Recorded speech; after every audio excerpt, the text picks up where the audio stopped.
एक लड़का था जो टेक्नोलॉजी में काफी एक्सपर्ट था और काफी प्रतिभावान था।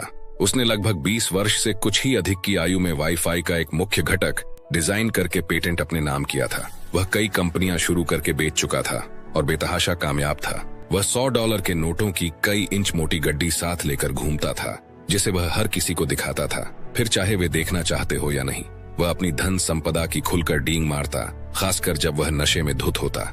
एक दिन उसने अपने दोस्त को कई $1000 की रकम दी और कहा, गली में जो जवाहरात की दुकान है वहां जाओ और $1000 के कुछ सोने के सिक्के लेकर आओ।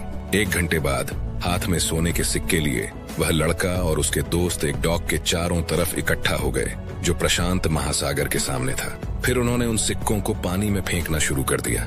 वे उन सिक्कों को कंकड़ों की तरह उछालते और फिर किसका सिक्का सबसे दूर गया, इस बात पर बहस करते और ठाके मारकर हंसते, सिर्फ मनोरंजन के लिए। कुछ दिनों बाद उसने होटल के रेस्टोरेंट में एक लैंप तोड़ दिया। एक मैनेजर ने उससे कहा कि वह $500 का लैंप था और उसे उसकी भरपाई करनी होगी। तुम्हें $500 चाहिए? लड़के ने अविश्वास पूर्वक पूछा और जेब से नोटों की एक गड्डी निकालकर मैनेजर को देते हुए कहा, ये रहे $5000। अब मेरे सामने से दफा हो जाओ और फिर कभी भी दोबारा इस तरह मेरी बेइज्जती मत करना। आप सोच रहे होंगे कि आखिर इस तरह का व्यवहार कब तक चल सकता था, और इसका जवाब है, ज्यादा दिन तक नहीं, कुछ ही वर्षों में वह दिवालिया हो गया। आखिर ऐसा क्यों हुआ होगा? तो जवाब है, वो दौलत की साइकोलॉजी को नहीं समझता था। जिस तरह से इंसानों को समझने के लिए साइकोलॉजी की जरूरत होती है, उसी तरह से पैसे की भी साइकोलॉजी होती है, और जो इसे समझ जाता है उसके लिए अमीर बनना आसान हो जाता है, और जो समझ नहीं पाता उसकी हालत वैसी ही हो जाती है जैसे इस कहानी में उस लड़के की हुई। दोस्तों, ये पैसे की साइकोलॉजी पर लिखी गई अब तक की सबसे बेस्ट बुक में से एक है। इस बुक को पढ़कर आप जान पाएंगे कि कैसे पैसे के साइकोलॉजी को यूज करके कोई भी इंसान अमीर बन सकता है, चाहे जितनी दौलत कमा सकता है, अपने धन को कई गुना बढ़ा सकता है और अपनी दौलत को बनाए भी रख सकता है। अगर आप भी द साइकोलॉजी ऑफ मनी इस बुक में बताई गई पैसे की साइकोलॉजी समझकर अमीर बनना चाहते हैं, दौलत को सिर्फ कमाना ही नहीं बल्कि बचाना भी सीखना चाहते हैं, और हर वो खुशी पाना चाहते हैं जिसकी आपने उम्मीद की है, तो इस वीडियो को पूरा देखना और एक भी पॉइंट मिस मत करना, और चैनल पर नए हो तो सब्सक्राइब कर लेना। तो चलिए शुरू करते हैं। चैप्टर 1, अपनी संपत्ति को कैसे ग्रो करें। वॉरेन बफेट ने अपनी संपत्ति कैसे निर्मित की, इस पर 2000 से भी अधिक किताबें लिखी जा चुकी हैं। उनमें से कई बेहतरीन हैं, लेकिन ऐसी बस कुछ ही हैं जो इस तथ्य पर पर्याप्त ध्यान देती हैं कि बफेट की संपत्ति सिर्फ उनके एक अच्छा निवेशक होने के कारण नहीं है, बल्कि लगभग बचपन से ही अच्छा निवेशक होने के कारण है। मेरे इस किताब को लिखने के समय वॉरेन बफेट की शुद्ध संपत्ति $84.5 बिलियन है। उसमें से लगभग $81.5 बिलियन लगभग 65 की उम्र में आई। वॉरेन बफेट एक असाधारण निवेशक हैं, लेकिन अगर आप उनकी सारी सफलता को निवेश कुशाग्रता से जोड़ते हैं तो आप एक मुख्य बिंदु को छोड़ देंगे। उनकी सफलता की वास्तविक कुंजी यह है कि वे जीवन के लगातार 70 साल तक बाजार में निवेशित रहे। अगर उन्होंने 30 की उम्र में निवेश आरंभ किया होता और 60 की उम्र में सेवानिवृत्त हो गए होते, तो शायद ही किसी ने उनका नाम कभी सुना होता। एक छोटे से विचार परीक्षण पर नजर डालिए। बफेट ने सिर्फ 13 वर्ष की उम्र में गंभीर रूप से निवेश शुरू कर दिया था, और इसी कारण 30 की उम्र में पहुंचने तक उनकी शुद्ध संपत्ति $1 मिलियन थी। लेकिन अगर वे कोई सामान्य व्यक्ति होते जिसने अपनी किशोरावस्था और युवावस्था दुनिया घूमते हुए मौज मस्ती करते हुए बिताई होती, और 30 की उम्र में उनकी शुद्ध संपत्ति मान लीजिए $25,000 होती, और मान लेते हैं कि वे फिर भी असाधारण वार्षिक रिटर्न जनरेट करने में सक्षम रहते जो उन्होंने उत्पन्न किया है, लेकिन 60 की उम्र में निवेश करना छोड़ देते जिससे गोल्फ खेल सकें और अपने नाती पोतों के साथ समय बिता सके, तो उनकी संपत्ति कितनी होती? उनकी आज के वास्तविक शुद्ध संपत्ति से 99.9% कम। तो इस घटना से हम क्या सीख सकते हैं? तो जवाब है, निवेश उनका कौशल है, लेकिन उनका राज समय है। कंपाउंडिंग ऐसे ही काम करती है। अब इसे अलग तरह से देखिए। बफेट अब तक के सबसे धनी निवेशक हैं, लेकिन वास्तव में वे सबसे महान नहीं हैं, कम से कम जब एवरेज रिटर्न से मापा जाए। हेज फंड रेनेसांस टेक्नोलॉजीज के प्रमुख जिम साइमंस ने 1988 से 66% प्रतिवर्ष की दर से धन की कंपाउंडिंग की है। कोई भी इस रिकॉर्ड के निकट भी नहीं पहुंच सकता, और जैसा कि हमने अभी देखा, बफेट ने लगभग 22% प्रतिवर्ष की दर से कंपाउंडिंग की है, उसका बस 1/3। साइमंस की शुद्ध संपत्ति इस किताब को लिखने के समय $21 बिलियन है, जो बफेट से 75% कम धनी है। अगर साइमंस इतने अच्छे निवेशक हैं, तो फिर यह अंतर क्यों? क्योंकि साइमंस ने 50 वर्ष की उम्र तक निवेश आरंभ नहीं किया था। बफेट की तुलना में उनके पास कंपाउंडिंग के लिए आधे से भी कम वर्ष थे। अगर जेम्स साइमंस ने बफेट की तरह 70 वर्ष की अवधि तक 66% की दर से वार्षिक प्रतिफल कमाया होता तो उनकी संपत्ति, दिल थाम कर सुनिए, 63 Quintillion, 900 quadrillion, 781 trillion, 780 billion, 748 million और 160,000 डॉलर होती। हम में से ज्यादातर लोग तो इतने बड़े अमाउंट को काउंट भी नहीं कर पाएंगे। इस पॉइंट का मैं आपको एक्चुअल क्रक्स बताऊं तो वो है समय। अगर आप भी अपनी इन्वेस्टमेंट को समय देंगे तो इतना पैसा बनेगा कि उसे नंबर्स में काउंट करना भी मुश्किल हो जाएगा। चैप्टर 2, धनवान बनना बनाम धनवान बने रहना।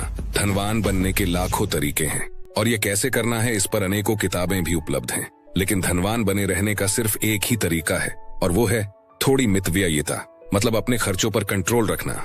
आइए दो निवेशकों की एक छोटी कहानी के एक एग्जाम्पल के साथ शुरुआत करते हैं। उनमें से दोनों ही एक दूसरे को नहीं जानते थे, लेकिन लगभग एक शताब्दी पहले उन दोनों के रास्ते आपस में दिलचस्प रूप से टकराए। जेसी लिवरमोर अपने समय के महानतम स्टॉक ट्रेडर थे।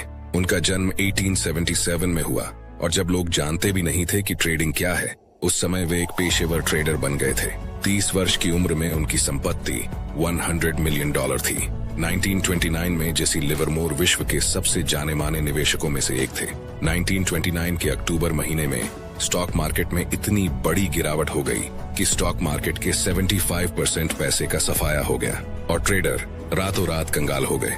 बहुत सारे ट्रेडर्स द्वारा आत्महत्या करने की खबरें टीवी पर आने लगी। जब जेसी लिवरमोर अपने घर पहुंचे तो उनकी पत्नी और मां दरवाजा खोलते ही जोर जोर से रोने लगे, क्योंकि उन्हें लग रहा था कि बाकी ट्रेडर्स की तरह जेसी लिवरमोर भी स्टॉक मार्केट गिरावट की वजह से कंगाल हो गए होंगे।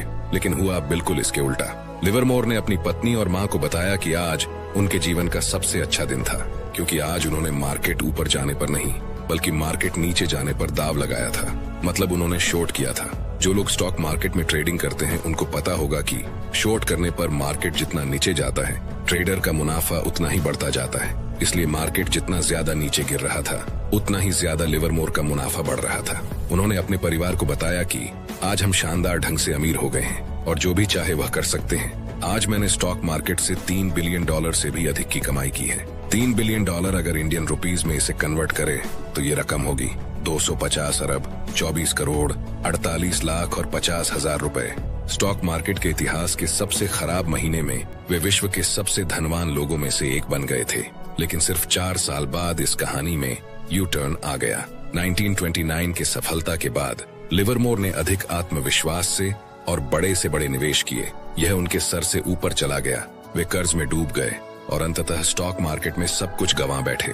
और एक जमाने में दुनिया के सबसे धनी आदमियों में से एक बनने वाले लिवरमोर ने दिवालिया और शर्मिंदा होकर अंत में आत्महत्या कर ली। अब एक बात यहाँ पर ध्यान से सुनना, ऐसा क्यों हुआ? क्योंकि वे धनवान बनने में बहुत अच्छे थे, लेकिन धनवान बने रहने में उतने ही खराब थे। इस घटना से हम क्या सीख सकते हैं? धन प्राप्त करना और प्राप्त किए हुए धन को बनाए रखना दो अलग अलग कौशल हैं। धन प्राप्त करने के लिए रिस्क लेना, बड़े बड़े जोखिम उठाना, आशावादी होना और डेयरिंग के साथ आगे बढ़ना आवश्यक है, क्योंकि उस समय आपके पास गंवाने के लिए कुछ नहीं होता। लेकिन एक बार जब आप बड़े बड़े जोखिम उठाकर, आशावादी बनकर और डेयरिंग के साथ आगे बढ़कर धन कमा लेते हैं और अमीर बन जाते हैं, तो अमीर बने रहने के लिए आपको इसका ठीक उल्टा करना पड़ेगा। मतलब बड़े बड़े जोखिम उठाने के बजाय आपको संभल कर खेलना पड़ेगा। डेयरिंग के साथ आगे बढ़ने के बजाय आपको एक एक कदम फूंक फूंक कर रखना होगा। इसके लिए विनम्रता और इस डर की आवश्यकता है कि जो आपको मिला है वह उतनी ही जल्दी आपसे छिन भी सकता है। अगर आसान भाषा में बताऊं तो आपको लालच नहीं करना पड़ेगा, क्योंकि जैसा आपने बचपन से ही बहुत से किस्से कहानियों में सुना होगा कि लालच बुरी बला होती है और यही अमीर बने रहने का सबसे बड़ा मंत्र है। चैप्टर 3, संपत्ति वह है जो आपको दिखाई नहीं देती। पैसे खर्च करके लोगों को दिखाना कि आपके पास कितना पैसा है, ये पैसे कम करने का सबसे तेज तरीका है। इसे एक एग्जाम्पल से समझते हैं। जब भी आप दुनिया की सबसे महंगी कारों को, जैसे कि फरारी और लैम्बोर्गिनी को अपने सामने से गुजरते हुए देखते हैं, तब आप स्वाभाविक रूप से सोचेंगे कि इस कार का मालिक अमीर है। लेकिन लेखक कहते हैं कि जब मैं इनमें से कुछ लोगों को जानने लगा, तब मुझे पता चला कि ऐसा नहीं है। इनमें से काफी लोग सिर्फ औसत रूप से सफल थे, जिन्होंने अपनी इनकम का एक बड़ा हिस्सा कार पर खर्च किया था। मुझे एक व्यक्ति याद है जिसे हम रोजर कहेंगे। वह लगभग मेरी उम्र का था। मुझे बिल्कुल अंदाजा नहीं था कि रोजर क्या काम करता था, लेकिन वह एक पोर्श कार चलाता था। उसकी अमीरी का अनुमान लगाने के लिए लोगों के लिए इतना काफी था। फिर एक दिन रोजर एक पुरानी होंडा में आया। अगले सप्ताह भी और फिर उसके अगले सप्ताह भी। तुम्हारी पोश को क्या हुआ? मैंने पूछा। कार लोन चुकता न होने के कारण उसकी कार को जब्त किया गया था। शर्मिंदगी का कोई नाम तक नहीं था। उसने ऐसे जवाब दिया मानो किसी खेल की बात कर रहा हो। उसके बारे में लगाया गया हर अनुमान गलत था। लेकिन हैरान करने वाली बात यह है कि पूरी दुनिया ऐसे रौजरों से भरी पड़ी है। हम अक्सर जो देखते हैं उसके अनुसार संपत्ति के बारे में राय बना लेते हैं, क्योंकि वही एक जानकारी है जो हमारे सामने है। हम लोगों के बैंक के खाते या ब्रोकरेज स्टेटमेंट नहीं देख सकते, इसलिए वित्तीय सफलता को आंकने के लिए हम बाहरी दिखावट का सहारा लेते हैं, जैसे कि कार, घर और इंस्टाग्राम की तस्वीरें। लेकिन सच ये है कि संपत्ति वह है जो आपको दिखाई नहीं देती। संपत्ति वे अच्छी कारें हैं जो खरीदी नहीं गई, हीरे जो खरीदे नहीं गए, घड़ियां जो पहनी नहीं गई, वे कपड़े जो खरीदे नहीं गए। संपत्ति का असली मतलब वह वित्तीय संपत्ति है जिसे अभी तक उस सामान में नहीं बदला गया जिसे आप देख सकते हैं। गायिका रिहाना जब फिजूल खर्ची की वजह से लगभग दिवालिया हो गई तो उसने अपने वित्तीय सलाहकार पर कोर्ट में केस कर दिया। सलाहकार ने जवाब दिया, क्या उन्हें यह बताया जाना सच में जरूरी था कि अगर वे चीजों पर पैसा खर्च करेंगी तो उनके पास सिर्फ चीजें बचेंगी और पैसा नहीं?